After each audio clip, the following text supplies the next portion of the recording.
First Take on a Wednesday. Good day. Thanks for hanging with us. Max Kellerman, Stephen A. Smith, Molly Karam here with you. What's up, baby? Guys, I'm pretty fired up about today's show. One more day. Y'all fired up about today's show. I don't know about myself. I mean, you got Shaq's the three-piece on. I mean, Shaq, I do. You're look ready smooth. to go. Don't I look Stop smooth? NFL coming up tomorrow night. I must admit got that the myself. knit tie. But that damn Shaquille O'Neal coming into my house. He always trying to take over. He always does that stuff. You don't like anyone stealing Why your don't you come shine? on the show and just try to take over? He always does that stuff, but I'll deal with him later. I'll deal with him. Yes, so Shaq is going to be with us, and so is John Gruden. So please stay tuned for that. John Gruden's coming? Yeah, John Gruden. I'm sorry, did I invite John Gruden? Yes, did I invite John Gruden? He's going to educate you. Actually, oh no, John Gruden will not educate me. John Gruden is in a world of trouble. Let me look, put that camera on me right now. John Gruden is in a world of trouble when he gets on this show because really? John Gruden has some explaining to do to me. I'll tell y'all why. He in trouble. Always about him, Max. No. You'll catch on to You're going to take him to quarterback camp? What about me? What about me? What about me? That would be the name of my production company with my boy Jeff. What About Me Productions? Shout out to Jeff. All right, let's get into it. We kick things off with Stephen A's Steelers. Four-time Super Bowl champion quarterback Terry Bradshaw's high praise for current Steelers quarterback Ben Roethlisberger.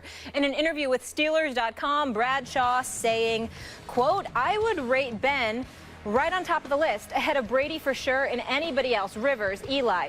He's big, strong, and poised. Ben has amazing talent, strong arm, strong guy. Big in big games, clutch throws, make something happen. It's been years of solid, exceptional play. He could have been the MVP in the league last year if he would have stayed healthy. I'm not saying this because I'm a Steeler and trying to suck up to anybody. I'm just telling you, he is special, different. I'll take Roethlisberger over any of those guys." Bold words there. It's very, very bold words. It's very bold words. It's the great Terry Bradshaw, by the way, a four-time Super Bowl champion with the Pittsburgh Steelers. Yeah, just phenomenal. Right. Just phenomenal. He Good does a phenomenal job on Fox, and I deeply appreciate Terry Bradshaw. I love him. He knows that. Plus, he gives me hope that when I lose my hair like he does, I might still have a chance of looking good. Anything's possible in this world. But let me say this. Although I do believe he's engaged in just a touch of hyperbole, because we all know that the best quarterback in football is that bad man, Aaron Rodgers. I must confess to you, I would put Roethlisberger at 3. I think about the NFL, and don't you shake your head. Did I explain myself? You don't start with me, Max. We ain't even start the show practically. You just watch yourself. Ben Roethlisberger deserves to be top 3. That's right, I said it. The man is a two-time Super Bowl champion. He's been throwing for 4,000 yards plus for most of the past 5 seasons. He's got 2 Super Bowl rings. The Steelers are perennial, they're perennial playoff contenders as far as I'm concerned. When I think about what Ben Roethlisberger has done, there's only 2 quarterbacks that come before him, and we all know who they are. The bad man that he is, Aaron Rodgers, because he's a bad man. And, of course, the great Tom Brady. That's it, because his resume speaks volumes. I don't want to hear about Cam Newton ahead of Ben Roethlisberger. I don't want to hear about Russell Wilson ahead of Ben Roethlisberger. Don't roll your eyes at me, Molly. Listen, this is serious business here. Because let me tell you something right now. And this is the problem, especially with you. There's more than that better than Ben Roethlisberger, too, but I'll get to that. Listen, here's the problem with people like you. You know what? The fair-weather dudes, breath smelling like Similac, wet behind the ears, just a younger generation. That's right, me, the elder statesman of the crew. Yeah. Isn't it a damn shame? It's Max true. is a real it's just rookie. The truth. But it's people like you, Max, because here's why. When you look at Big Ben Roethlisberger, you're going to sit there and look at Cam Newton last year. Okay, I'm going to look at the years before last year. You're going to look at Russell Wilson in the last 8 games last year and how phenomenal he was. I'm going to look at all of those years. As great as I think Russell Wilson is and as spectacular as I think he can be, I'm thinking about the fact that, he was riding that defense of the Seattle Seahawks to prominence because we all knew that it was their defense that got them there. Whereas when I'm looking at the Pittsburgh Steelers, I haven't thought about the Pittsburgh Steel Curtain for a long time.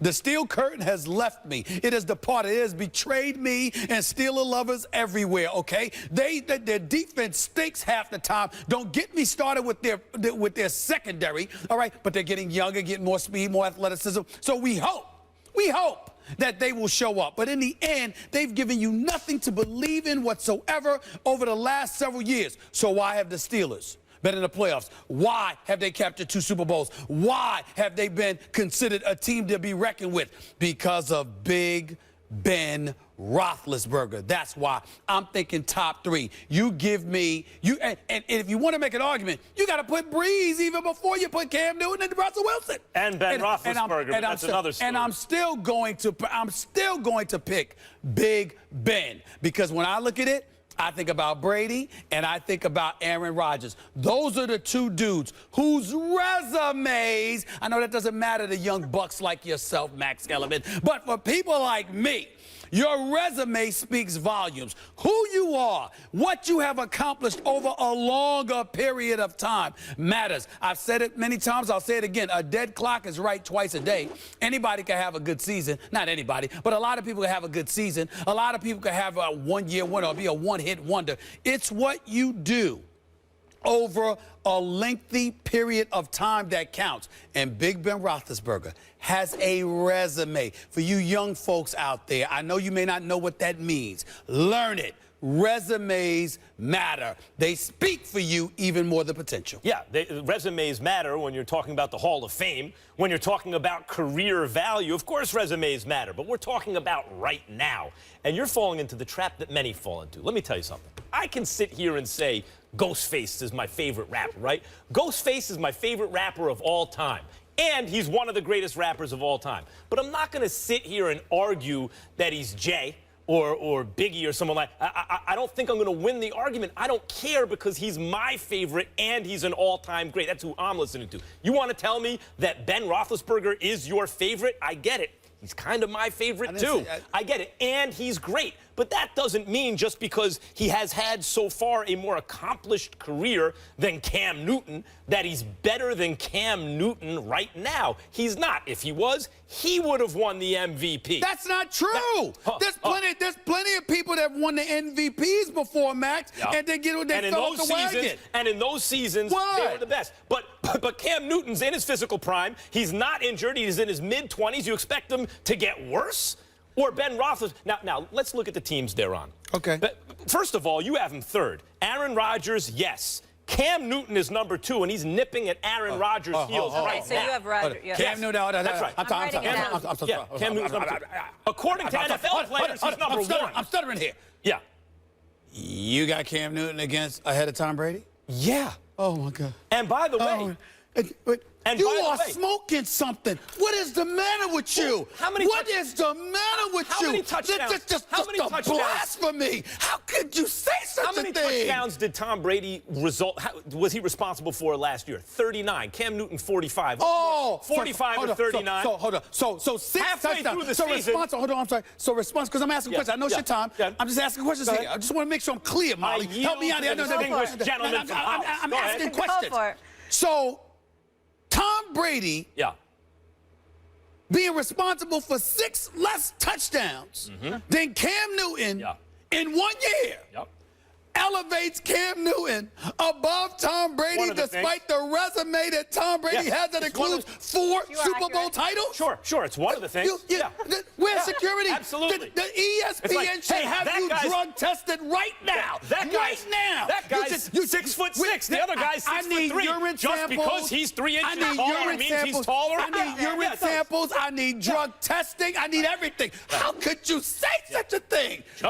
Just because Shaq is 7'1", that means he was taller than Jordan, who was 6'6"? Yes, it does. You just count. Yes, absolutely. That's one of the reasons he had a better season. Halfway through last season, it looked like Tom Brady was the runaway choice for MVP. No one else was in the conversation. 3 quarters through the season, you started looking, going, maybe Cam. And by the end of the season, Cam Newton was the correct choice for MVP, and he didn't even have the best second half of the season. That would be Russell Wilson. Now, you bring up Ben Roethlisberger, who is a great quarterback and one of my favorites, maybe my favorite quarterback, other than Eli Manning, because I'm a Giants fan.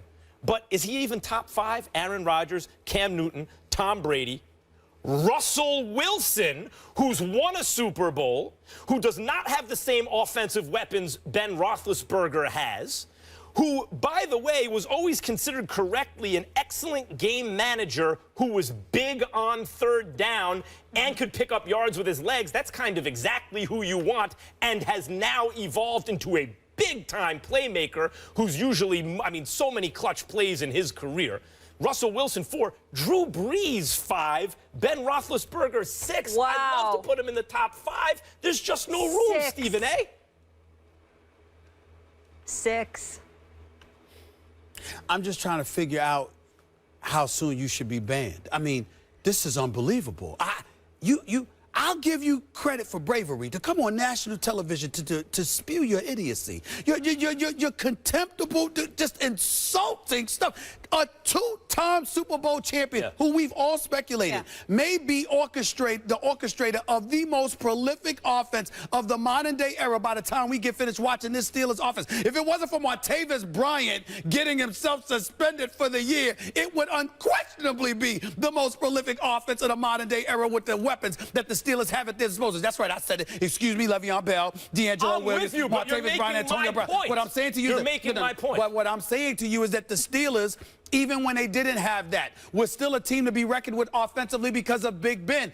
Cam Newton had a great year. He had a better year than Big Ben last year. Russell Wilson had a bigger year than Big Ben last year. Are you telling me they're better than Big Ben? Could you imagine? Resume-wise and what they bring to the table? No, you keep making it about resume. I'm talking about right now. I'm talking about right now. Listen. Hold on. Do this thought experiment. Sure. Do this thought experiment, okay? Sure, go ahead. Give Cam Newton the Steelers' offensive line from last year, and then add Antonio Brown. They lost Pouncey last year. They lost Pouncey last year. That was a bit. Hold on, listen. Jonathan Stewart is nothing to sneeze at. That's number one. Is he Le'Veon Bell? No, but the point is. But wait a minute. But he is more durable. Number one. Number two. They usually do a lot of. They usually do a lot of read option and play action. So we have to think about how guys are utilized. Ben Roethlisberger ain't trying to run like Cam Newton. Ben Roethlisberger is strictly a drop back passer, a pocket passer who shrugs off defenders to make things happen. He doesn't have the athleticism, nor does he try to exude the athleticism that a Cam Newton has. We recognize that, but he extends. He doesn't have no other. I just said that. I'm sorry, you didn't hear me. I just said that he didn't have that. My point to you is that he doesn't have it, but you know what Cam doesn't have?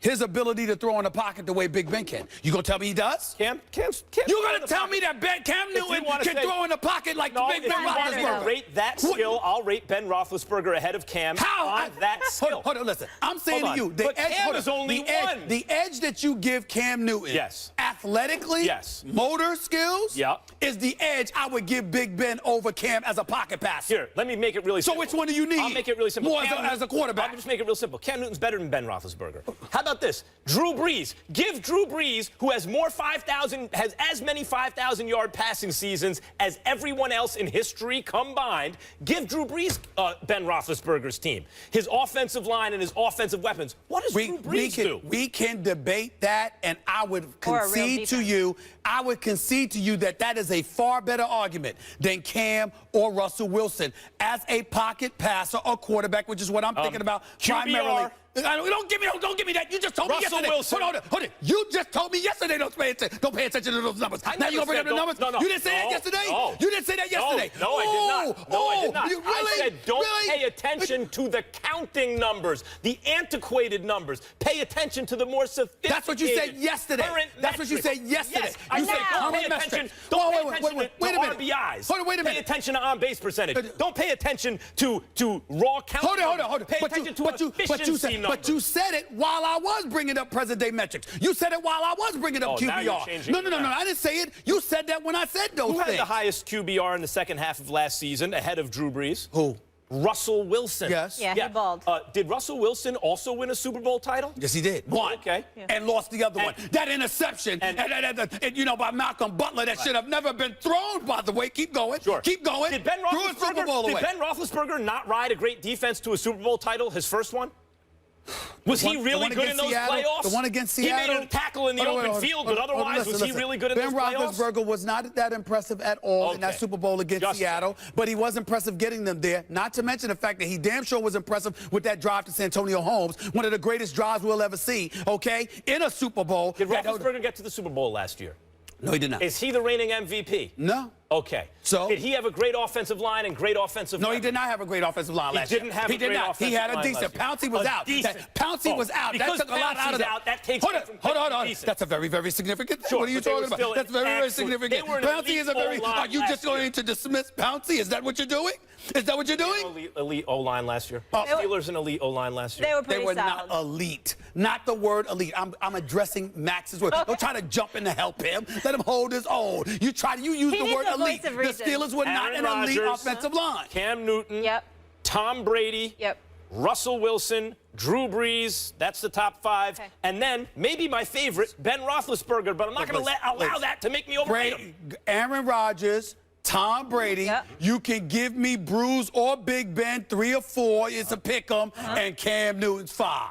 Okay. Hold on, Fair enough. And Terry Bradshaw has Big Ben at 1. Let's remind everyone. Let me say this. He has Big Ben at 1. And I'm questioning that because I can't ignore Russell Wilson. I can't ignore him. I'm questioning that. But don't tell me that the top 4 ain't Brady or Rodgers, Brady, Big Ben, and Drew Brees. That is precisely what I'm telling you. And after this year, he's going to be 7 because here comes Andrew Luck. Guess what, gentlemen? Paging John Gruden.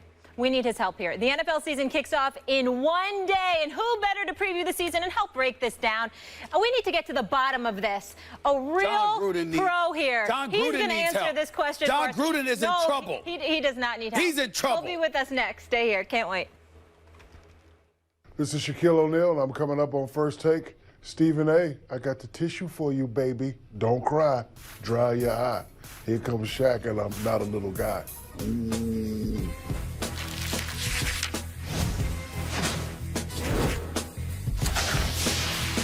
Four-man rush, moving the pocket. He's hit, and Shaq inside the 5. The ball is free. Denver's got it. Touchdown, Denver. And down he goes. Our defense was awesome tonight. He hit from behind, and down he goes. And there's DeMarcus Ware. Newton, fastball over the middle, tipped, intercepted. They just played better than us. I don't know what you want me to say. The Denver Broncos are world champions. They have just won Super Bowl 50. And the Lombardi Trophy is coming home to the Mile High City.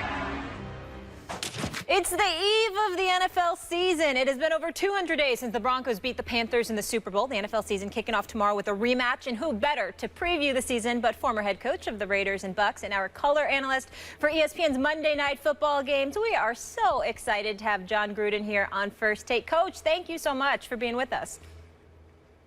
Hey, thanks. Good morning. Thanks for having me. What's up, Coach? Stephen A. Smith here, your long-lost buddy. Always great to see you, Coach. I've been looking for you for quite some time. Last time we were face-to-face a couple of years ago, you sat up there and told me somebody will gut you. He got you. You were talking about Tim Tebow and how he was going to be a star. And yet, Stephen A., you don't know, Stephen. He'll gut you. You turn your back, he'll gut you. He'll take you out. And now he's playing baseball. Do you owe me an apology, Coach? I'm just wondering. Hey, last time I was in Bristol to be on your show, you were homesick or something, or you were hiding from me. Get him. So it goes both ways, my friend. Tebow did win a playoff game, and I'm still convinced I could get Tebow and come back to the league someday and win some games. I still believe that guy can play. Yeah, yet he never got another shot. 7-4. Is that an issue of people looking at the kind of process too much? He doesn't throw right, he doesn't look right, this and that, and not enough at the results?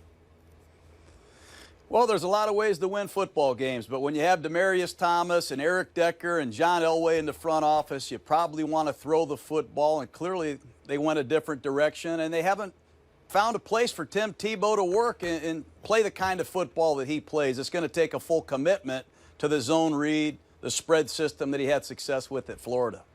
Coach, I just want to thank you for putting Stephen A. in his place there, checking him. That doesn't happen often on the show. We love it. But I need your help here, and can you be a voice of reason for us? So earlier, we were having a debate on Ben Roethlisberger, where he ranks among the league's best quarterbacks. Terry Bradshaw had him at 1. Stephen A. has him at 3. Max has him 6 overall. Where would you rank Big Ben?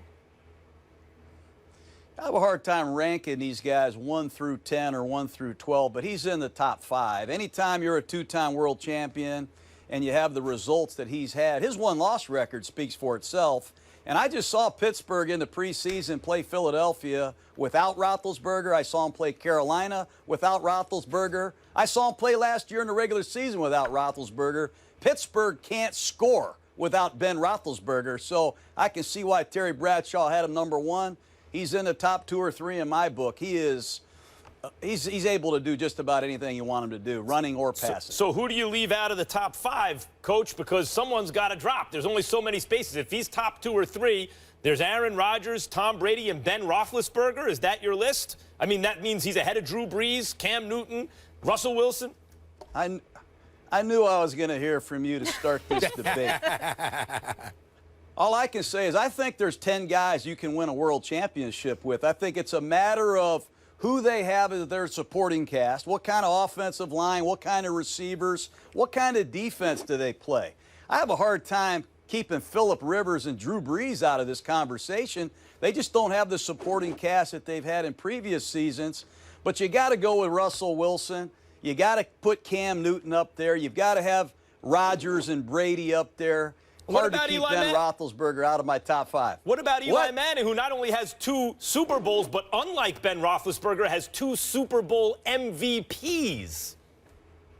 But you got to get to the recent facts. They haven't been in the playoffs. They haven't been in competition for the big wins. Until they get back, I think we put Eli outside the top 5 right now. Coach, it's interesting that you bring that up because right now, on a serious note, just break this down. I know you don't get into people's money or anything like that, but we had a debate yesterday where we were talking about Drew Brees, and my attitude is I don't care about the 37 years of age. I'm thinking about the 4 times he's thrown for over 5,000 yards. I'm thinking about the last 10 years he's thrown for at least 4,000 yards. And I'm saying what he means to that Saints organization, particularly on the offensive side of the ball, when you consider how anemic their defense has been, this is a man that is worthy of the contract he is seeking. Max is of the mindset that, excuse me, no quarterback past the age of 40 gets it done. I'm not thinking about giving Brees those kind of dollars. What's your take on Brees' value to the New Orleans Saints in terms of his worth overall? Well, Steven, name 1 Pro Bowl receiver that he's played with.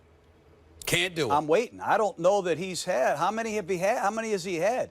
He has done it with a variety of different tight ends, receivers, offensive linemen. And you said it. It's not production. It's great production. Yardage, points, third down, red zone. Drew Brees does it at the line of scrimmage. He is relentless in his preparation, his conditioning, and he has not had a lot of continuity around him, and their defense has really struggled recently. They almost have to score every time they get the ball.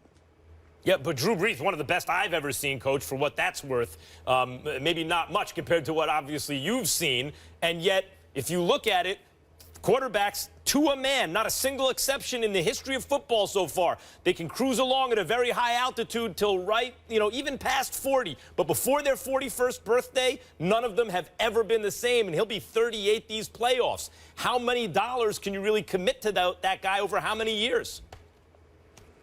That's a great question. It's going to get hard.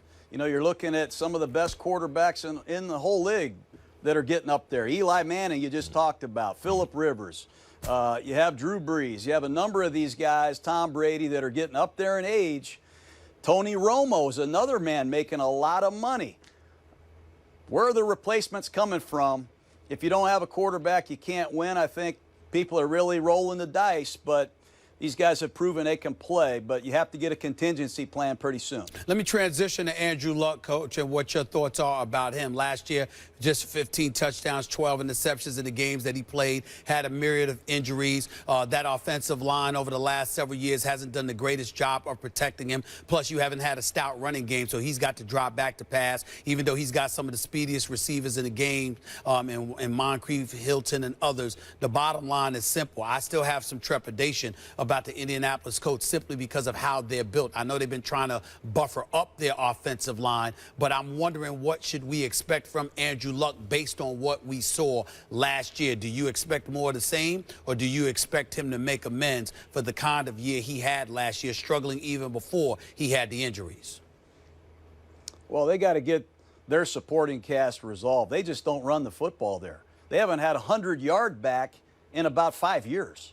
They do not run the football. They don't protect the passer, and Andrew Luck is getting punished. He could be in the conversation of being in the top 5 or number 1 overall, but they got to get some help. This offensive line has struggled, to say the least. They've got a rookie center. That's a start. I love Kelly, their draft pick out of Alabama, but everywhere else they have struggled big time. If I'm the owner of the Colts, I'm going to resolve the offensive line. I'm going to take care of Luck because he is getting hit way too much. I worry about him. I really do. Well, how worried are you about him when you consider the AFC South? We got Brock Osweiler in Houston now. Everybody says Jacksonville is coming. Mariota had an impressive rookie campaign, and now you've got DeMarco Murray and Derrick Henry both in Tennessee, and they seem like they're capable of doing some things. How worried should the Colts be, not just for Andrew Luck, but for themselves, based on what we're seeing developing in the AFC South? I like the quarterbacks in the South, and I think if you put all 4 teams in the AFC South on the board and just looked at position by position, I think the Colts are 4th out of 4 in terms of overall personnel. They don't have the marquee pass rushers. They don't have the shutdown defenders. They don't have the offensive line or the running game. Some of these teams like Tennessee and Jacksonville are on their way up, and the Houston Texans, over the last 10 games of the regular season last year, as good as anyone in the NFL on defense. And when you throw in Fuller out of Notre Dame, Braxton Miller out of Ohio State to go with DeAndre Hopkins and Bill O'Brien with Osweiler, I think Indianapolis is in trouble. Yeah, the Texans look legit. I'm excited to see where they go this year. Coach, we'll give you a quick break. We'll get you as a hot seat here for now. When we come back, we'll have more with you. Stay put. More First Take after the break with John Gruden. Stay here.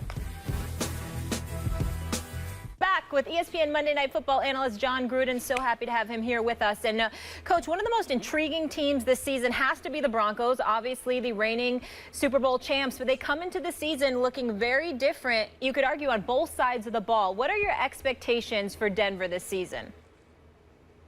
We got to remember Denver wasn't a very good offensive team last year. Got to remember that. They turned the ball over a lot. They didn't throw the ball or pass protect at a championship level, but what they did is they played unbelievable defense. The cornerstones are still there. I think the Pro Bowl members of that secondary, the marquee pass rushers are intact. That's where the rubber meets the road, that championship defense.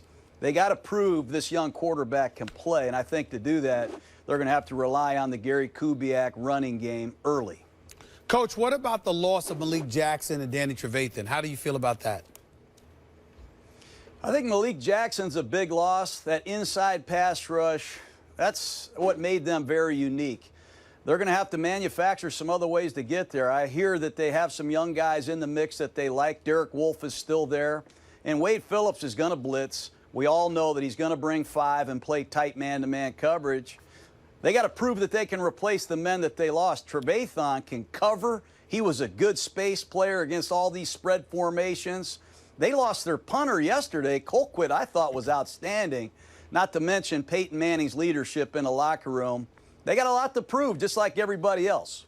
Coach, when I look at the AFC, here's what it comes down to for me. We can talk about the reigning defending Super Bowl champions, but as far as I'm concerned, you've lost the brilliance of a Peyton Manning, who wasn't brilliant last year in terms of his physical performance, but we all know the intellect that he brings to the quarterback position. That's going to sorely be missed, and it's certainly not going to be replaced by a guy that hasn't really even thrown an NFL regular season pass in Trevor Siemian. So when I look at the AFC, it comes down to me to 3 teams. I'm thinking about the New England Patriots, particularly with the addition of Martellus Bennett to join Gronkowski. Once Brady comes back, I don't expect him to lose more than 2 games. I'm looking at the Pittsburgh Steelers, even with the absence of Martavis Bryant. I think their offense will be prolific.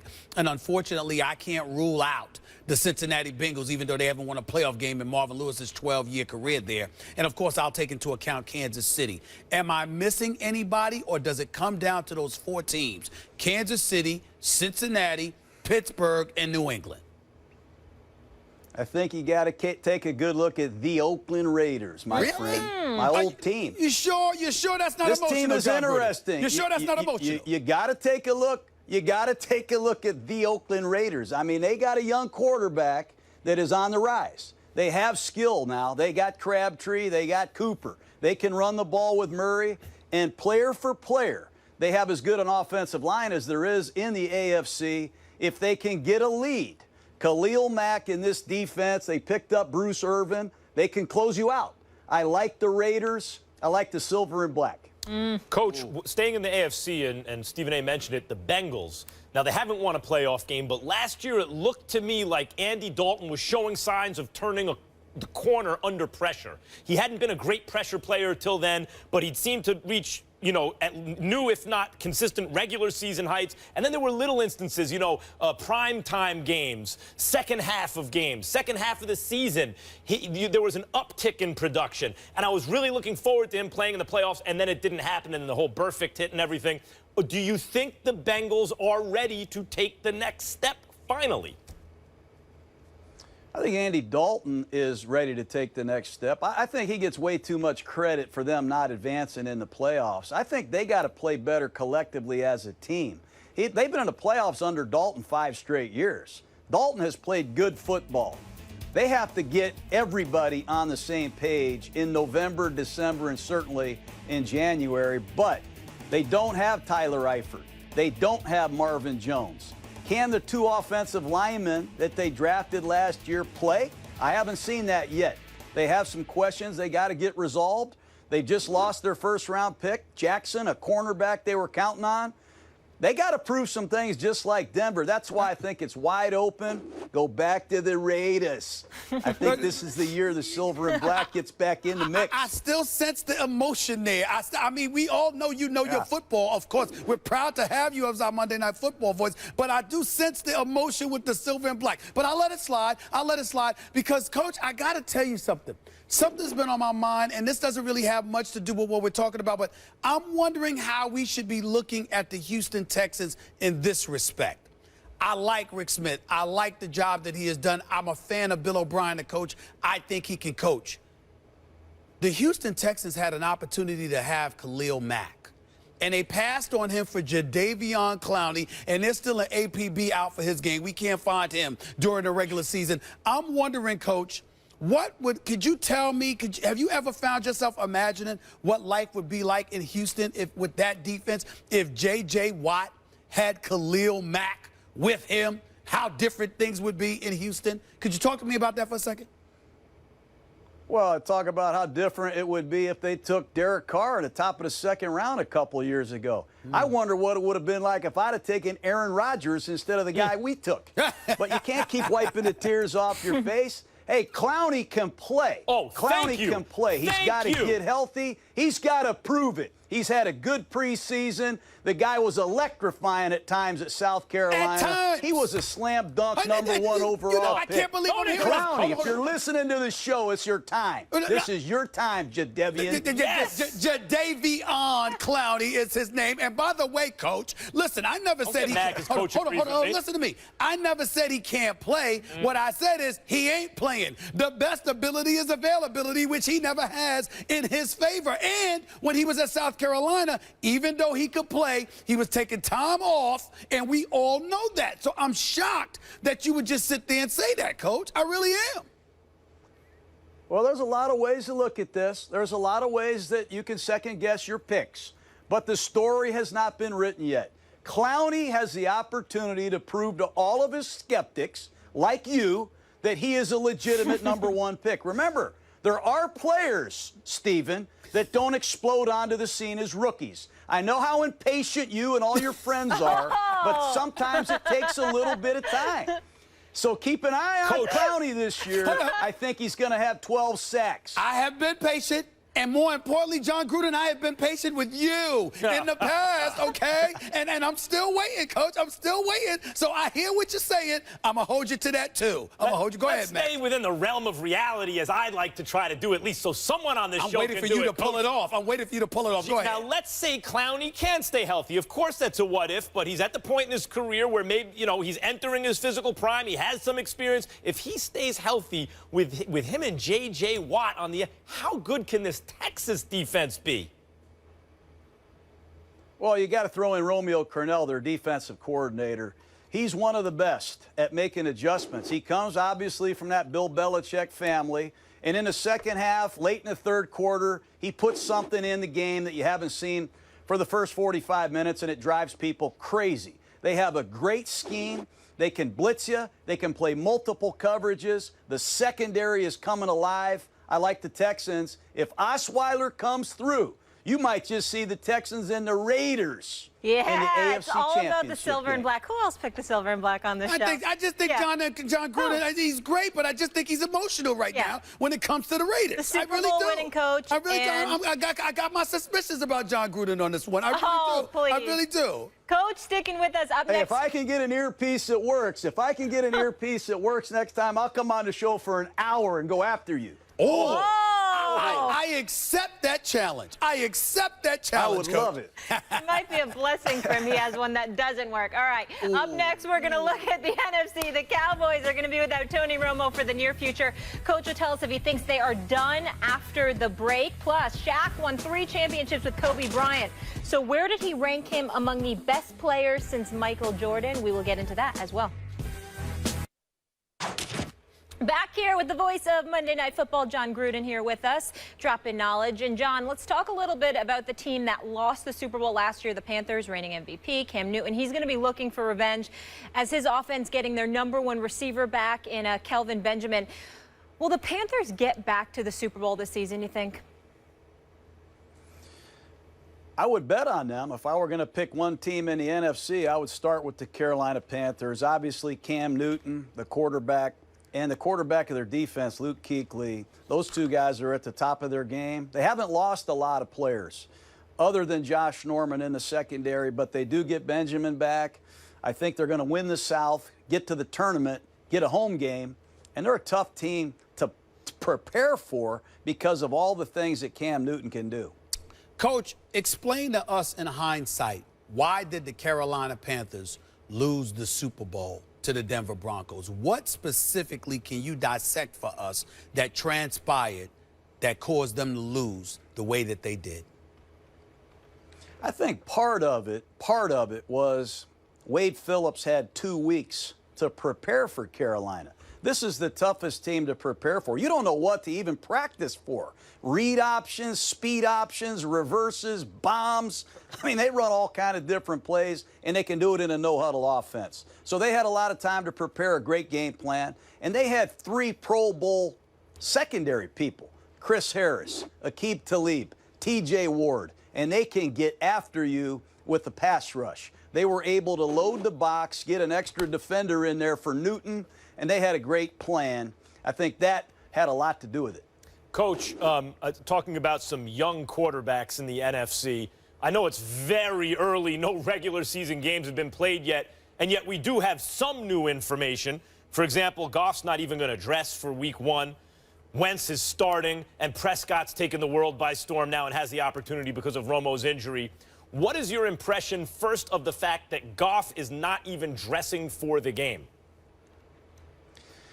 Honestly, I can't say I'm really surprised after spending a few days with Jared Goff. True junior. He did not redshirt, came out as a true junior. He's just 21 years old, I think. And the offense that he came from really didn't have much of a snap count, never been in a huddle. Totally foreign to him what he's doing now as a pro quarterback. Going to take a little time. I don't think it's going to take long. I would think 4 to 5 weeks into the season, you'll see Goff. But Prescott, he reminded me of a young Donovan McNabb. He really did. I coached McNabb in the Senior Bowl when I was coaching the Oakland Raiders. There are some similarities between the two of those guys. Like what, for example? Well, they're dual threats. They're finishers. You know, Prescott, he got it done at Mississippi State. How are they doing without Prescott? I think they just lost to South Alabama. He put that program on his back, and he improved year by year by year as a passer. He threw the ball much better than people think his last year in Starkville, and he's a great competitor, and he's hard to defend now. Hold on, because you're making me nervous. You're sounding to me like there he is. you're sounding to me like you are caught up in Dak Prescott like the second coming, and that we should expect great things from the Dallas Cowboys because Dak Prescott is behind center. Is that what you're saying, John Gruden? I think I just said he reminds me of Donovan McNabb. Now, if you remember, Stephen, McNabb didn't start as a rookie. They started Doug Peterson, who was the head coach of the Eagles. Yep. So I said he reminds me of a young Donovan McNabb. That's what I said. I don't know what you heard, but I can replay it, or somebody there at ESPN has the tape. I'm sure they can replay it for you. Speaking of Doug Peterson, you'd think, given his that Chase Daniel maybe would get some starts. I couldn't wait for that. But Carson Wentz is getting the starts. What's your impression of the Philadelphia Eagles quarterback situation?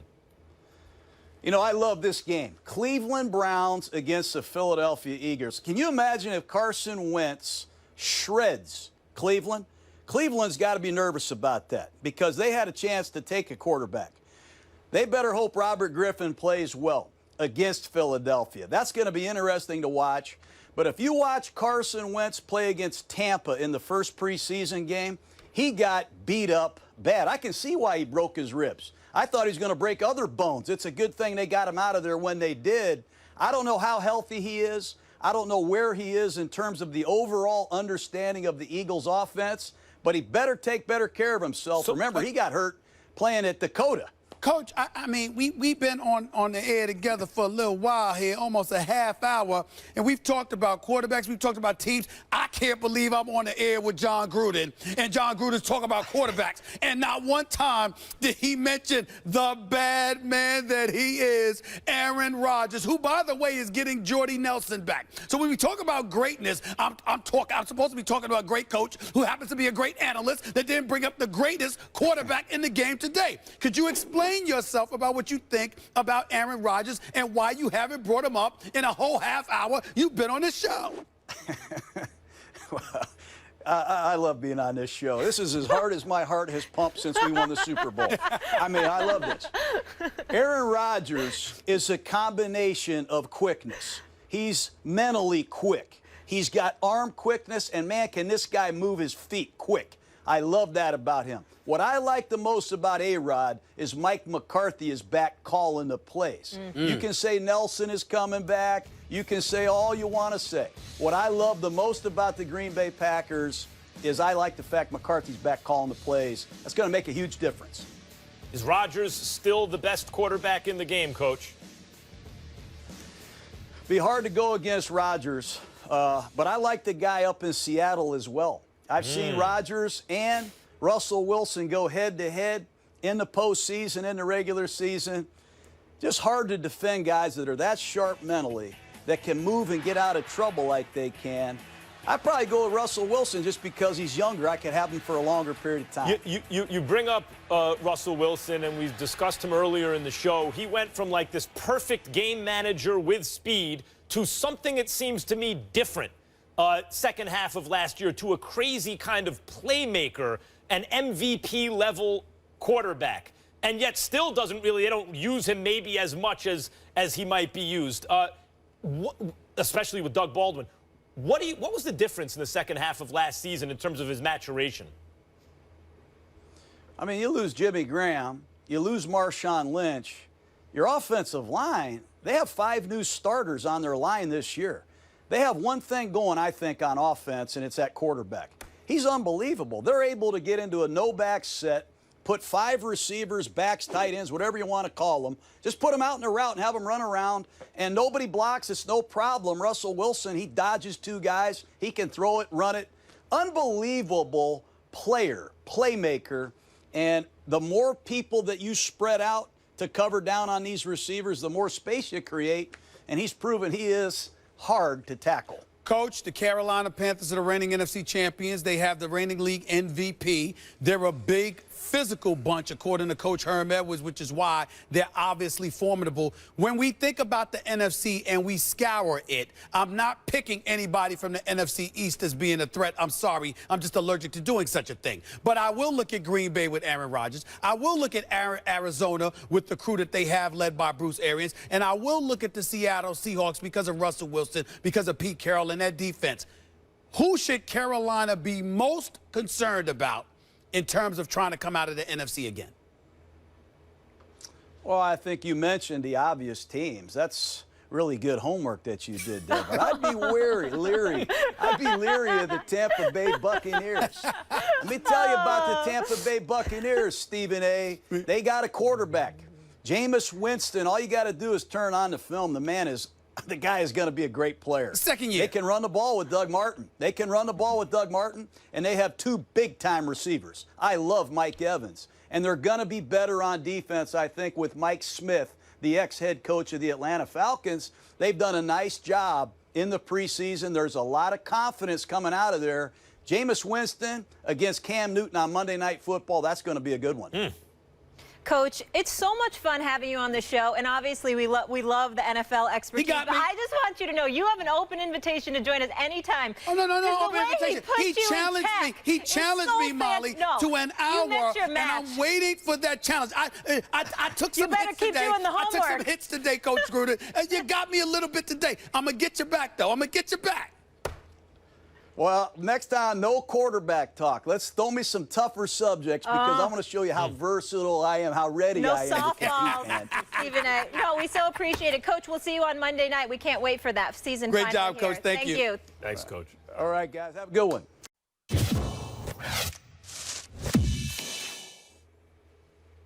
So, another day, another opinion on Colin Kaepernick's controversial decision not to stand up for the national anthem over the past few weeks. Today's opinion comes from Team USA hockey coach John Tortorella, who told our Linda Cohn, quote, "When I asked Team USA coach John Tortorella about Kaepernick protest, he told me if any of my players sit on the bench for the national anthem, they will sit there the rest of the game." Linda says Tortorella will be on SportsCenter later today. She'll ask him more about his comments to further explain. Stephen A., what's your reaction to what he said about his players will sit the whole game? I think it's shameful.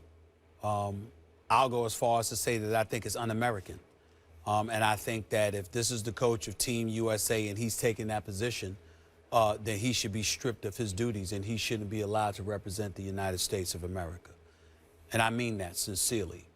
I'm not casting any personal aspersions on John Tortorella. I do not know him. I don't recall ever meeting him, maybe one time when he used to coach the Rangers and I was at the Garden doing a radio show or whatever. But I don't know him from a can of paint. I'm not casting any aspersions on his character or anything like that. I'm only speaking about this particular issue and incident itself. Let's be clear about something here. I've been on the record talking about how if the NFL wanted to insist that people stand for the national anthem or whatever, it's perfectly within their right to do so. They are a private industry. They are looking for millions upon millions of Americans to patronize their product. I understand that. If the NBA were to do such a thing, which they do, I understand that. You're a private industry. But when you talk Team USA, that's the red, white, and blue. That's the United States of America. All right? That's not private entities or anything like that. That's the United States of America. So think about that for a second. You have the United States Constitution. The First Amendment specifically stipulates the freedom of speech. This is what Colin Kaepernick chose to do. You are saying that if he chose to exercise his right as an American citizen, you, representing the United States, would then turn around and punish him for the very rights this country has bestowed upon its citizens? If that is not un-American, I don't know what is. So as far as I'm concerned, the problem is not with Colin Kaepernick here. It is with John Tortorella, who should be stripped of his title as coach of Team USA unless he changes his stance. He has absolutely, unequivocally no right whatsoever to bench any of his players who elects to exercise their First Amendment rights, because when you are a member of Team USA, you are proudly representing the red, white, and blue and all that it stands for, not just the parts you like. And that's the key point to make here. If it's the NFL or a private entity like MLB or NBA, that's entirely different. Not Team USA. The problem is not with Kaepernick here. It's not with any players who wants to emulate the stance that Colin Kaepernick took. It is with John Tortorella. And I'm glad and I'm proud that Linda Cohen, our colleague here at ESPN, obviously does the outstanding job that she always does. And she interviewed him because she knows her hockey. No question. It's really disappointing to hear him say that because, again, this is not about hockey. It's not about the national anthem.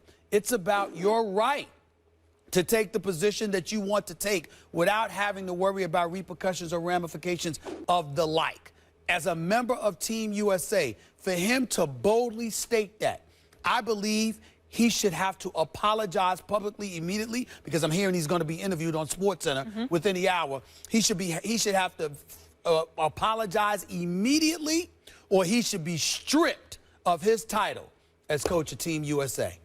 I understand if the United States is in an international competition where the coach of Team USA might say, look, on the one hand, we should be proud to protest even publicly, even globally on an international stage because it points out that the way we do things is actually the right way. You're not allowed dissent in many of the countries against whom we compete. You are allowed dissent in this country, and we should be proud of that. However, I also understand if the idea is, look, if you do that, this can serve as propaganda against the United States by authoritarian regimes and worse.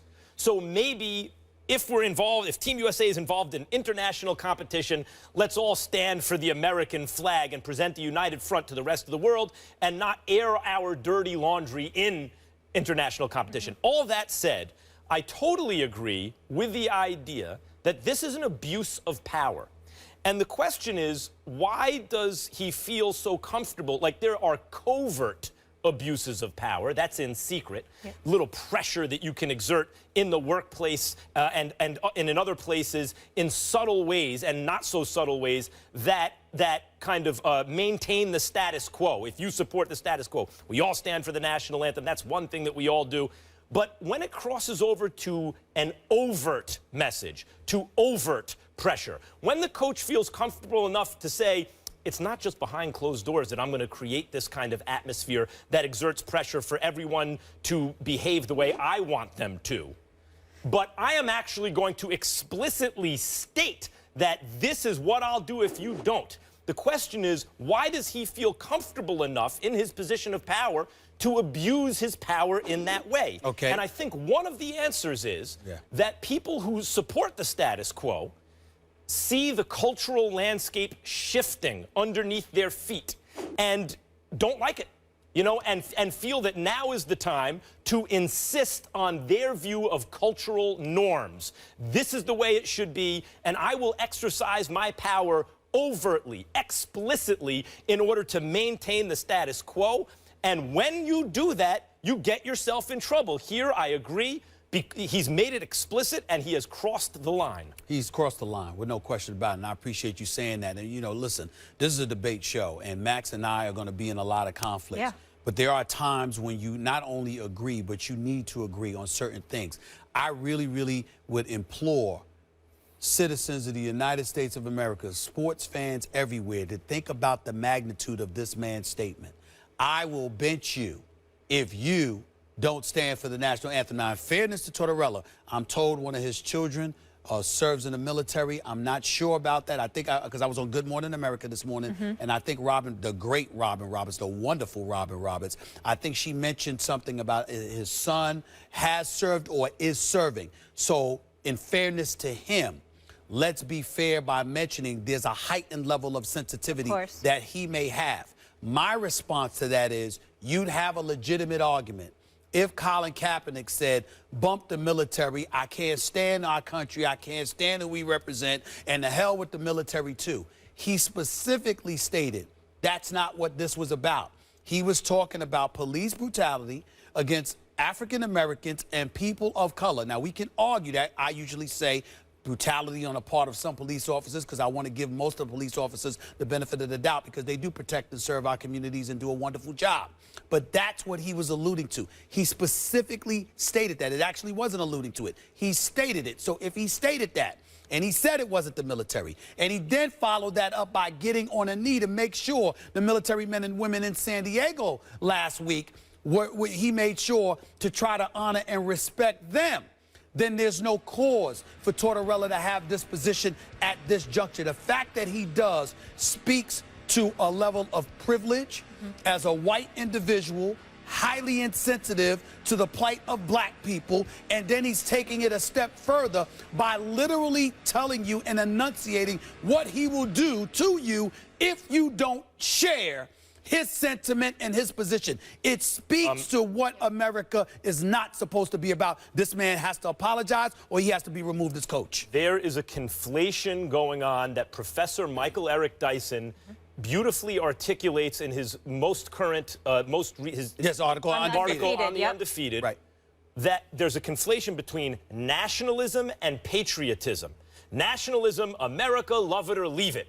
And this goes for nationalism anywhere. My nation is great no matter what because it's my nation. Versus patriotism, specifically American patriotism, which is love for the country. America, love it, so if there's something wrong, change it. And here, Tortorella is conflating nationalism with patriotism and insisting that patriotism must be nationalism. No, it mustn't. Yep. Must not. Very well said. And Dr. Michael Eric Dyson, his piece is on the Undefeated right now if you want to check that out. I'd love to hear what the players have to say. I'd be interested to hear what Team USA, that hockey team, their thoughts on after hearing the comments. Coming up after the break, SHAQ is here. You don't want to miss it. This is Shaquille O'Neal, and I'm coming up on First Take. Stephen A., I got the tissue for you, baby. Don't cry. Dry your eye. Here comes Shaq, and I'm not a little guy. To me, he talked about being disrespected. The great ones, what do they do when they feel like they've been disrespected? They elevate their game. They need him to attack, attack, attack, and it starts tonight. Irving and Curry, one-on-one. Irving puts it up. It's good! Kyrie Irving from downtown! Rebound taken by Iguodala. Iguodala to Curry, back to Iguodala, up for the layup. Oh, blocked by James! James out of nowhere, skies to the rim. Like Coach Jackson said, he's a bad, bad man. Taken by Spades, final seconds. It's over! It's over! The Cavs are the world champions. Coming back from 3 games to 1 down. They reel off 3 to win it. And the celebration in Cleveland has begun. I'm home. I'm home. This is what I came back for. I'm at a loss for words. This is unbelievable. It doesn't feel real right now. So the Cavs title this year ended a 52-year championship drought for the city of Cleveland, but it also continued another streak. For the 33rd straight year, either Shaquille O'Neal or somebody who has played with Shaq played for the NBA championship. Let's take you through the years starting back in the 83-84 season. Now stay with me here, people. Greg Kite, Byron Scott, Kite again, Scott for 2 more years, and John Sally for 2 years, Horace Grant for 3 years, Robert Horry for 2 years, Steve Kerr for 4 years, Shaq with a three-peat, Kerr again with Steve Smith, Eldon Campbell, Horry again, Shaq again, Horry again, bunch of his Celtics, and then Kobe and Fisher for 2 straight.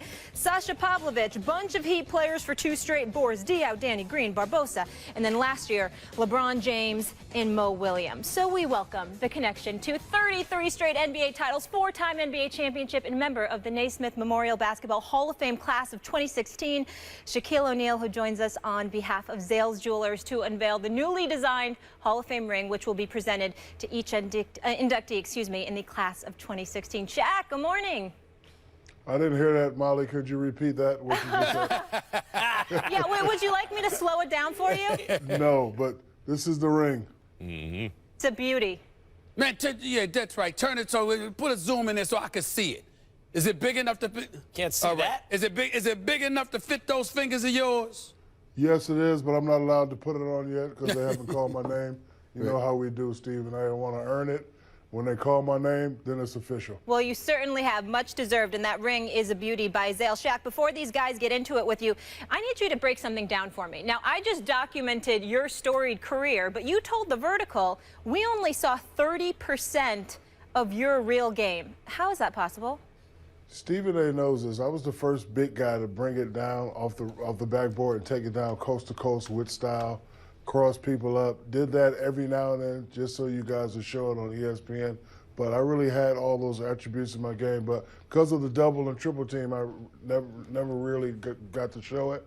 So that's what I mean when I said that statement. You know, it's much more than Shaq to just blowing people in the mouth and throwing them down and throwing it down with force. Ain't that right, Max? No question.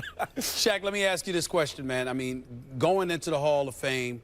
Don't try and be nice. No, don't try and be nice. It's my first time on the show. Come with it. Well, first of all, it's not your first time. It's your first time on a new show. But let me say that. Listen, I'll get into it in a second. I'll get into it in a second, okay? Careful what you wish for, I'm trying to be nice to start this off. You're getting ready to go into a Hall of Fame. As you reflect on your career, talk about what this means to you and why it means so much to you. You know, when I first started playing basketball, I was cut my freshman and sophomore year. 6'9", couldn't dunk, couldn't play. Thought about giving up. But, you know, because I watched Dr. J and Magic and Larry Bird and guys like that, the dream continued. And then I met Coach Brown, and he offered me a scholarship right there on the spot. I was a terrible player. Went to Texas, made a name for myself. Went to LSU, played behind Chris and Stan. Still wasn't as good as I would like to be. Stan and Chris left. I got my chance to shine. Had a great college career. And when I came into the NBA, I knew that I was going to have to work, but I wanted to create my own niche. I was like, you know what? I'm not going to be out here shooting jumpers. Not going to be doing fadeaways. I think I can get away with the power game. You know, I played against a lot of great centers, but they were on their way out. You know, Patrick Ewing, who we had a lot of battles with, he was on his way out. Same thing with David Robinson. But, you know, it was a lot of great centers for me to, you know, test my theory with. And I was able to do it, and I was able to do it my way. And I had good, honest people in the media, such as yourself, Stephen A. Like, when I didn't play up to par, you would let me know. And, you know, I had so much respect for you and, you know, guys like Dan Patrick, that when I heard that, I took that to heart, because I know you guys are very, very respectful, and you only talk about what you see. So I wanted to come in and just, you know, take over that power niche. They didn't want to shoot fadeaways. They didn't want to have a finesse game. I knew that if I came and played this way, I knew that I could possibly dominate. You think that power game would still work in this NBA, Shaq? It sure would. If you're paying Mike Conley $153, you got to pay me $353 tax-free. For 2 years, Stephen A. Shaq, when we reflect on your career, we're going to see somebody. I consider you the most dominant force of the modern day era. We haven't seen anybody as dominant as you since Wilt Chamberlain. But I will ask you this question, because you were on the record just a few weeks ago making some news when you talked about Tim Duncan. You talked about how he wasn't a true big man because he's a power forward. You're on national television. Elaborate on that, because when we think about Tim Duncan, we think about a big boy who's obviously a five-time champion and garners respect. When you said that, you put yourself in a different class than him. Explain. Well, you know, when people ask who are the greatest big men to ever play the game, you never hear power forward's name. So I was under the impression that big men was always centers. You know, I've heard you say many times the greatest big men, Kareem, Wilt, Bill Russell, maybe Akeem, then maybe me. Now, you hear a lot of other people say Tim Duncan is the greatest power forward to ever play the game. I agree with that. So I just don't want people to get mixed up with power forward and center. I know now the All-Star ballot, they don't, you know, they have front court and back court because, you know, you got, you know, centers playing stretch fours and stretch fives, but he came in as a four. David Robinson was the center. The other guy, Rashawn Netrovic, was the center. Tim Duncan played the four spot. So that's what I meant when I said that. Wasn't trying to be disrespectful. Never be disrespectful. The guy is a great player. He has five, but I always thought he was a power forward. Because, again, when you say who's the greatest big men to ever play the game, you never hear power forwards. They don't say Barkley. They don't say Malone. And those guys were fabulous players. They say Kareem, Wilt, and Bill Russell, big men. And we are big men. Shaq, isn't there a difference with Duncan in the sense that he could play with his back to the basket, he could defend the rim, he did spend years, several years at least, not most of them, listed as a center. You still wouldn't call him a big man? He was never listed as a center every time I played against him. I always played against David Robinson and the other guy. I'm sure, like, you know, later in his career he was center, but when he came in, he was at the power forward position. But it is what it is. You know, I said it because I feel I have the right to say it. You know, as a guy that's played and a guy that played the big man position. And again, as a youngster, they say, hey, the greatest big men to ever play the game, big men, and they always listed centers for that position. Shaq, going into the Hall of Fame, obviously you're going to be somebody, regardless of your individual dominance, who is forever associated with one Kobe Bryant. So much has been made about your relationship with Kobe Bryant. I want you to talk about not only where it is today, but why was there ever a problem between you and Kobe Bryant? Explain that in your own words, please. I don't think it was a problem, and I think it was a problem that we both needed. You know, every leader knows that, you know, in a leadership position, you have to focus on two things. You got to focus on the task, or you have to focus on the relationship. And when I was appointed the leader of the Laker team, the only thing I was focusing on, Stephen A., was the task. And, you know, a lot of times when you focus on the task, relationship dwindles. Now, when I went to Miami, I focused on the relationship with D-Wade. We had a great relationship, and we were only able to win one. And then, of course, I got traded after that. But, you know, we were two guys that pushed each other. And I think when you got two great players on the same team pushing each other, everything else will fall in place. And, you know, a lot of people talk as if we didn't win any championships. We won 3 out of 4. So, you know, if I had all over to do again, I'd do the same thing, and I'm sure he would do the same thing also. I still feel compelled to ask you this question in terms of where whatever friction started, because we hear stories about Kobe coming into the league. We hear about you guys playing at Loyola Marymount or wherever it was that y'all were playing, and how you were tempted to try and slap him upside his head, and that he never forgave you for that. And that's where things started in terms of the hostilities or whatever the case may be. Any truth to that? Anything that you would like to explain, to clarify in terms of how your relationship started, in terms of it falling apart to some degree before y'all ultimately got it back together? Well, you know, it started when people started asking the question, whose team was it? You know, rather than just going out and, you know, playing together like the Spurs. Like, you know, throughout the Spurs' dominant reign, you never heard people say, oh, it's Parker's team, it's Duncan's team. You know, I think living in L.A., you know, we were more worried about the title of whose team it is. And then, you know, me being a traditional big guy, you know, it was always my thought process, you got to play the game inside out. And sometimes I wasn't comfortable with the dribbling between the legs and just shooting and me not touching the ball. So, and you know, I'm sure he was, you know, not comfortable with just coming down and, you know, throwing the ball into me, and then, you know, hopefully I throw it back out. But again, it worked out for the best. I say this now, and we are the most dominant 1-2 punch, little guy, big guy ever created. Ever created. And Shaq. I know it's been a lot of like guards and centers, but we are the best Laker 1-2 punch ever created. Shaq, I saw you guys at Staples once Dwight Howard was on the Lakers, and the way you two hugged it out just looked different to me, as though you guys looked at each other and thought, boy, I didn't know what I had until it was gone. Is that the relationship now with Kobe? Do you remember that moment when you saw each other at Staples once Dwight was on the Lakers? I do. I remember that situation, but I can't elaborate on it because snitches get stitches, Max. You know how it is. No, but it's just like, you know, you don't know how good you got something until it's gone. Like, you know, when I left that, and, you know, and like, you know, when I left L.A., I got D-Wade, similar type player, but like when I went on after that, I was like, you know what? I had the greatest player ever. We could have won 6, 7 championships together. And, you know, you live and you learn. Shaq, you mentioned Miami earlier. Pat Riley recently said the SHAQ acquisition was bigger than the LeBron acquisition. What's your reaction to that? I mean, I think I was one of the reasons why the Miami culture became what it was. A lot of people don't know, but before I got there, the whole top tier was roped off. And, you know, it was I that convinced Pat. It was like, Pat, let me get about 40 floor seats. And, you know, we put out some calls. You know, we called Denzel, we called Puffy, we called Callan and said, hey, come to Miami. It's a great city. Have fun. And then, you know, after that, it started blowing up. But, you know, the acquisition of the big three, they just added on to that. So imagine like just a plain martini, and then you add the olive, and then you add all the other stuff. Shaq, let me tune into the analyst that is Shaquille O'Neal right now, as opposed to just the Hall of Famer. One of the things I've talked about when it comes to Pat Riley is that in the last couple of years, you've lost LeBron James, You've now lost Dwayne Wade.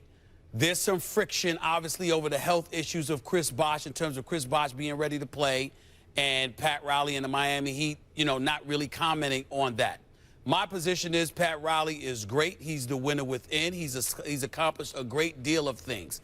However, at the same time, because he's old school and it's about doing things his way, he may have ultimately alienated the preeminent superstar in the game in LeBron James, and ultimately a guy that helped him capture 2 championships in Dwayne Wade. Talk to us for a second about Pat Riley and how accurate of a depiction you think that is of him. A winner, a good man, incredibly accomplished, but at the same time old school at times to a fault. To that you say what? I agree with everything you say, but another thing about Pat Riley is he's honest. When he says he's going to do something, he's going to do it. And Pat Riley is all about the team. You could be a great player, you could have done a lot, but if it doesn't work out for the team, then he's going to make a decision. He put me in that position when I was there. My contract was up, and I could have signed, I think it was 100 for 5. Oh no, 120 for 5. And then Pat came in and said, look, we love you. You could take the 120 for 5, or you could take 100 for 5 and let me bring in Gary, Antoine, help Posey, let me help you get a championship. So what I liked about that situation is that he was honest, he was straight up, and that's just how Pat is. Pat's not going to change. He's been very successful doing it his way. But again, he's all about the organization first. Shaq, since Jordan, we've seen you, we've seen Olajuwon, Kobe, LeBron. Who is the greatest player in the post-Michael Jordan era? Well, first, I got to give it up to Dr. J. A lot of people don't talk about Dr. J, but Dr. J, to me, is the creator of all that. But to answer your question, Max, because I really do love you more than I love Stephen A. Smith. Stop lying. I'm going to say... Stop lying. It's because you're a basketball player, not a boxer. Yeah, you're right. Well, I am a boxer. I beat up Oscar De La Hoya, and I beat up Sugar Shane Mosley. That's true. But, yes, that's going out on a limb, considering that you got him about 200 pounds and about 2 feet. So there you what? go. There you go, you bully. They stepped in the ring. But anyway, I'm going to go with Michael Jordan. I mean, like, I've seen Kobe, I've seen LeBron, seen Grant Hill, Penny Hardaway, but Michael was like a god on the court. Like, first time we played against Michael, I actually seen him go up to a player and tell the player what he was going to do. Hey, I'm going to dribble between my legs left. I'm going to pump fake. If you go for it if you want to, but I'm a shooter that's going to be all that. And he did it. And from that point there, I knew he was real. But, Shaq, I'm asking since Jordan. I think we accept Jordan is one. I want to know where you think you fit in with Olajuwon, LeBron, and Kobe. Who is number 1 since Jordan? I'll probably have to go with the Copester, because, his attitude was Jordan-like. Like, he was able to, take over games, especially in the fourth quarter. For example, like, when I tested Kobe out for his last game, I said, Kobe, I need you to hit 50. He said, nah, I'm not going to do it. But when he saw me there and he started going, like, he said, you know what? You want me to get 50, big dog? I'll do it for you. And he's always had that ability because, it'll be times in games, especially in the playoffs, where I'm not really going or I'm tired. And I'd be like, Kobe, I need you to take over. And he would take over every time. 50 out of 50 times. Like, it was never a time where I asked Kobe to take over the game and he didn't perform. So to answer your question, I got to go with the Copester. My last question, Shaquille O'Neal, is this. During your career, particularly during the three-peat years, you called the Sacramento Kings the Sacramento Queens. How the hell do you go from calling them the Sacramento Queens to being an owner of the Sacramento Kings? A part of them. Vivek is a good friend of mine. Mark Mastro is a good friend of mine. And I always wanted to own a team, and that opportunity came up. And, obviously I'm not, the main go-to guy when it comes to owning a team, but I just wanted to be part of a team with a great group. And, those guys are a great group. We're struggling a little bit right now, but, we're learning from our mistakes, and hopefully we will become a contender like we used to be back in the day. But, that was all done for marketing. They had a lot of guys, and we had a lot of great battles, and I just wanted people to tune in to watch that game, and it worked. It worked. You're right. It did work. We certainly tuned in to watch all your games. Loved watching you play, Shaq. Now love watching you break down the games as an analyst. We so appreciate you being here. Come join us anytime. These two are a lot. He's not welcome. A lot for He's me not to welcome. handle. He's not Open welcome. invite Shaq anytime, is Shaq. as good on TV as he was on the court. Right, but seriously, I read your lengthy resume earlier. Congrats to HOF for now, much deserved. Enjoy the festivities this week. Stephen A. always has to take over. I'll see you Friday, man. I'll see you Friday. All right, man. brother. Love you. All right, Thank boss. you. All right, Max. Thanks, Shaq. A little over 2 months after giving Andrew Luck the biggest contract in NFL history, Colts owner Jim Irsay says he's still concerned about the team being able to protect Andrew Luck. So the Eagle game was concerning, and until we prove otherwise, we're going to be tested every play. We protect Andrew, good things are going to happen. Stephen A., do you feel like Irsay's making excuses for his quarterback? Well, you know, here's how I look at it. When we think about Irsay, I don't think it's excuses. I think it's reality. When you look at him, let's call it let's call it like we see it. Andrew Luck has been on suicide watch, for crying out loud, for the first 3 years of his career. Had a lacerated kidney, had an abdominal strain or tear last year. He missed about 9 games, missed the last 7 games. We know what he's been through and what have you. But when you look at Andrew Luck, let's be clear about something here. 55 games, his last 55 games, he's thrown 55 interceptions, okay? And he's lost 14 of 32 fumbles. That's 69 turnovers in 55 games. So guess what? He could sit up there and you look at it and you can say, hey, the offensive line, you can make any excuse all you want to. I know how Max feels about Andrew Luck. We know, I believe he's a bad boy. I think he was worthy of being the #1 overall pick, but let me be clear.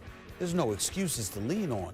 Andrew Luck has to get it done. And unlike some people I know, I'm not that convinced that this year is going to be that year. He's going to win the MVP this year. Really? Hold on, Say stop. that again? Jump the presses. Yep. Slow down. Andrew Luck is going to be the NFL MVP. He's already performed at MVP levels when he led the league in touchdowns 2 years ago, or have we already forgotten? Remember, Peyton was on pace, got hurt, because that's what happens to old quarterbacks, and Andrew led in total touchdowns with 40 over Peyton Manning's 39, just like Cam led last year with 45 over Tom Brady's 39. The older guys going down, it's the young bucks. I mean, we already may be in the Cam Newton, Andrew Luck era, which is, you know, it was just a matter of time. Irsay is not making excuses here any more than the weatherman is making excuses for the sun if he says it's going to be cloudy. I mean, the fact of the matter is, as Adam Schefter and Chris Mortensen pointed out in a very good article last year, that the Colts have not invested anything in their offensive line. In a salary cap league where everyone gets the draft picks, everyone has the same money. Drafted Ryan Kelly, first round pick. Okay, this year, until this year, they had never used anything. The most they've done was a second-round draft pick on an offensive lineman. They were 30th out of 32 teams in what they spent on the offensive line in terms of money, so they're not devoting their resources there. This year, 2 of their top 3 picks were O-linemen. They don't usually come in. It's really more of a skills position than people realize. They don't come in and make an impact off the bat. It takes a season or two. Andrew Luck took over a 2-14 team, went 11-5, 11-5, 11-5, and led the league in touchdowns. And then last year gets hurt. They go 8-8 and miss the playoffs for the first time in his career. 8-8, no playoffs when Andrew Luck is hurt. I know they weren't great when he was in. He wasn't having a great season anyway. He has no offensive line. That's the reason he struggled recently. Let's also add a running game, because even though we respect the hell out of Frank Gore, he is 32 years of age. He ran for 967 yards last year, but he's not an elusive back. He's somebody, first of all, you can't let people penetrate the backfield because he's not elusive and he can't get around that. So first you got to protect. Your offensive line not only has to protect Andrew Luck, for the run, but they've got to block for the run so he can gain momentum while by the time he gets to the line of scrimmage, so he can actually gain some yards. If you don't have a stout running game, and you have a questionable offensive line, then all you have is a situation where you're looking at Andrew Luck to come and save the day, which is why I do not believe he's going to be the league MVP. Well, I mean, until last year when he got hurt, he did save the day. He went on teams that weren't very good. They were the class of the division. 11 wins every year. The year before last, because he 3 consecutive years, 11-5, and a playoff berth. 3 consecutive years, and he's the whole offense. Listen. Jim Fassel said last year, okay, Andrew Luck is going to be the greatest quarterback of all time. When he was still in college, other credible people were looking at him saying that guy is going to be the greatest quarterback ever. And what you notice is the closer people get to him, the more high their opinion of him becomes. That also tells me something. When people, the closer they get, real football people going, that guy. I asked Aaron Rodgers before last season started, who do you think takes over from you as the best quarterback in football? He said Andrew Luck. Well, he could say Turned that, out to be Cam Newton, but that's going to be the debate from now on. That means he was wrong, which means he has the potential to be wrong again. Let's also not forget the fact that you have to depend on Grigson, okay, and Pagano getting along and being in concert with one another to give Andrew Luck the weapons that are necessary. We can't ignore that either. So, again, they're on a come up. If their offensive line becomes stout, you've got the potential to be right. But until then, the jury is still out, my brother. We don't know this, not to mention the fact that Andrew Luck has been turnover prone. I just set up this and you gave me a whole bunch of wishful thinking. You know I keep bringing up Kings of Comedy, Cedric the Entertainer. We wish, as opposed to we hope. We don't know. But in the end, what it comes down to is 69 turnovers in 55 games. And I'm not knocking Andrew Luck, because I believe in him.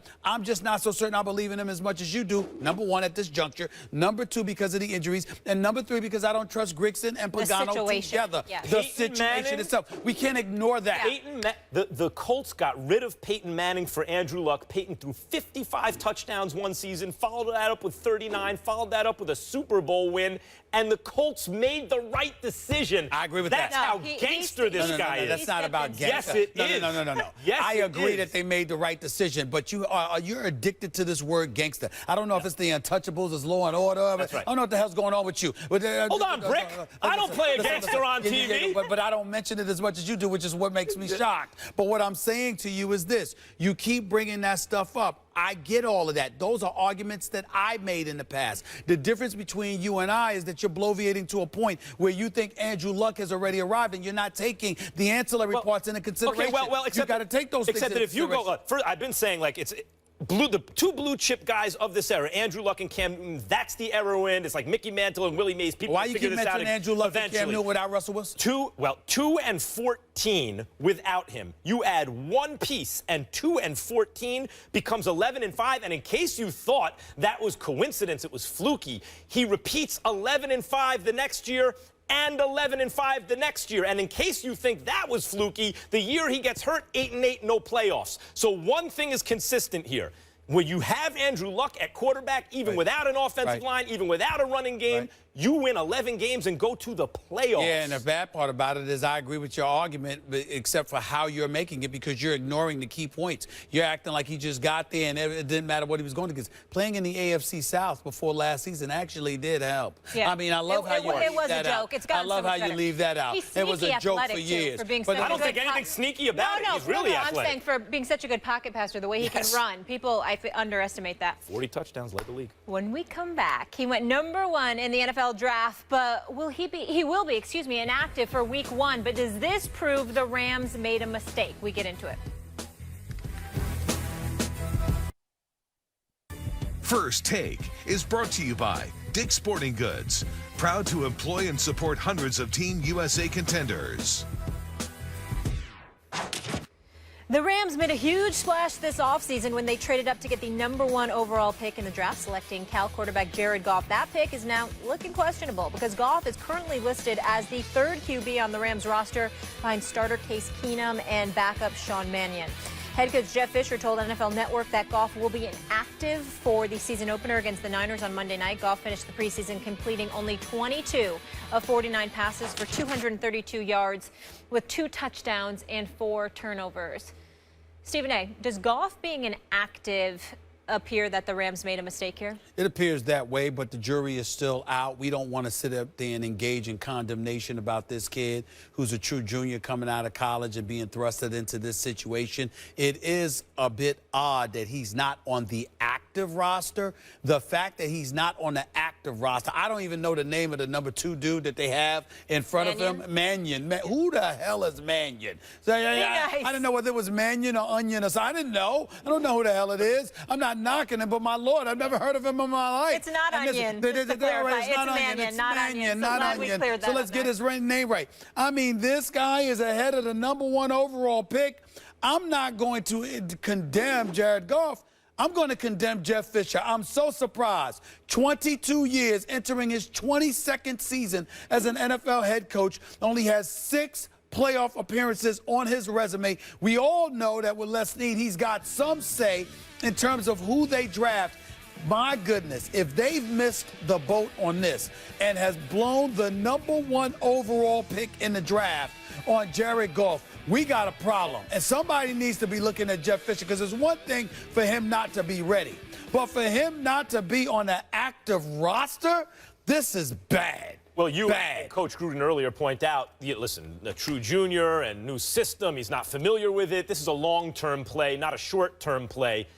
I think it's way too early to make a judgment about Goff, the quarterback, whether they made a mistake taking him #1 instead of someone else. They made a mistake trading up in the draft in the first place. They didn't have the #1 overall pick. The Rams had to trade 2 firsts overall, 2 seconds, and 2 thirds to get the #1 overall pick. That's called invented. You can't invent a great player. They have to actually be there. And this was the kind of draft where you didn't see any great quarterbacks. There was no Cam Newton or Andrew Luck, a guy who was obviously going to be great. It was just a typical year where you might find a quarterback if you looked. And the Rams tried to invent a quarterback by trading all this stuff to trade up to #1 and took the guy that they wanted. It's an indictment of them and the organization that they did that. Not Goff, because he's not ready week 1 to take over. It's an indictment against them for what they did. But the point is, if you do all of that, you had damn well better be sure that this is the guy.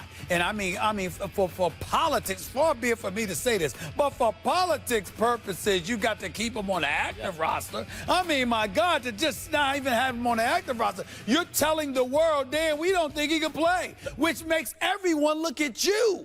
And Jeff Fisher, I mean, think about, do you have any idea how idiotic you have to be to sit up there and draft a quarterback #1 overall and then turn around and tell the world he ain't even active? You know how bad that is? Worse than that. It's worse than that, because the same 2 guys, take away Foles, Mannion and Case Keenum, were on the roster when they made the trade up. So it's even worse than that, Stephen A., because they're there going, the 2 guys we have on the roster are so bad, we need to trade 2 firsts, 2 seconds, and 2 thirds to find our quarterback. Then you draft that guy because the other guys are so bad, but they're better than he is right now. So the optics are terrible. You can talk about I mean, listen, everything about Jeff Fisher seems terrible right now. I mean, the city of Los Angeles really need to look at this brother and just ask themselves, I mean, are we really moving it up? We're happy y'all are back, but did he need to come? I mean, it's a legitimate question right now. 6 playoff appearances entering his 22nd season, and this man still got a job, and then on top of it all, drafted dudes #1 overall, and they ain't even on the active roster. And Wentz and Prescott are starting. Listen, I like Les Snead. I mean, but somebody got to explain something. Guess what, guys? I'm looking at Fisher. Guess what, guys? NFL, it's our last show. That it was the preseason, right? It's officially the NFL season. Tomorrow, we cannot wait. Fat Joe will be here. Everybody knows Fat Joe in town.